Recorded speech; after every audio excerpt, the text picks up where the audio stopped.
ईसा हुई बेहोश। ईसा को लेकर जाएगा सूरज हॉस्पिटल। ईसा की तबीयत हो चुकी है खराब। सूरज के घर आने के बाद भाई सीरियल पति ब्रह्मचारी में धमाकेदार ट्विस्ट आ गया, जहां पे आपने देखा कि ईसा जो है सूरज के घर में आ तो गई है, लेकिन उसका वहां पे रहना सहना बहुत ही मुश्किल होता हुआ नजर आ रहा है। भाई जो ईसा है वो यहाँ पर जाती है बाथरूम में और बाथरूम में बेहोश होकर गिर जाती है। सूरज उसके लिए कपड़े तो लेकर आता है, लेकिन जब वो कपड़े लेकर बाहर आता है तो ये देखकर यहाँ पर जो ईसा को वो देखता है और ईसा को देखकर दंग रह जाता है, क्योंकि ईसा बाथरूम में ही बेहोश पड़ी होती है।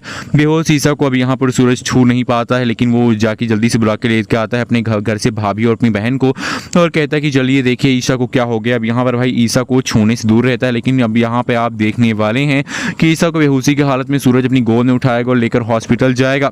हॉस्पिटल में जब सूरज पहुंचेगा तब उसे भर्ती कराएगा। ईसा कहेगी वाह, आज पहली बार मैंने तेरा पति ब्रह्मचारी का जो यहाँ पर ये ब्रह्मचारी होने का तूने यहाँ पर एक नाटक लगा रखा था, खत्म कर दिया है। अब पता चल गया मुझे कि तुम ब्रह्मचारी नहीं हो सूरज, तुम एक नाटक करते हो, तुम लड़कियों की जिंदगी बर्बाद करते हो, तुमने मेरी जिंदगी बर्बाद की है।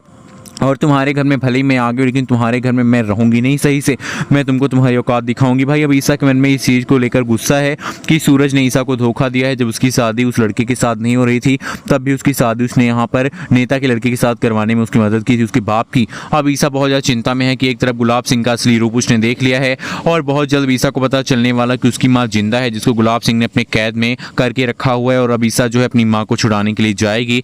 वहीं पर दूसरी तरफ अब यहाँ पर जो ताई जी हैं वो ईसा को यहाँ पर टॉन्ट मारती नजर आएंगी, घर में ताने मारेंगी कि बड़े घर की बेटी बनी थी बड़ी, आ गई हमारे ही घर में, और हमारे घर में भी आई तो ऐसी लड़की जिसकी कोई भी यहाँ पर हालत सही नहीं है, जो इस घर में आने की लायक नहीं थी, वो बहू बनने की लायक नहीं। और ईसा के ऊपर गंदे गंदे इल्जाम भी लगाए जाएंगे कि जिस लड़के को पसंद किया उस लड़के ने भी धोखा दे दिया और बाप ने तो अपने घर से निकाल दिया, मेरे बेटे के साथ शादी कर दी, मेरे सूरज की जिंदगी भी तुमने ईसा बर्बाद कर दी। ईसा यहाँ पर काफी परेशान होने वाली, लेकिन सूरज उसका साथ देगा घर में और उससे कहीं ना कहीं प्यार भी करने लगेगा सूरज।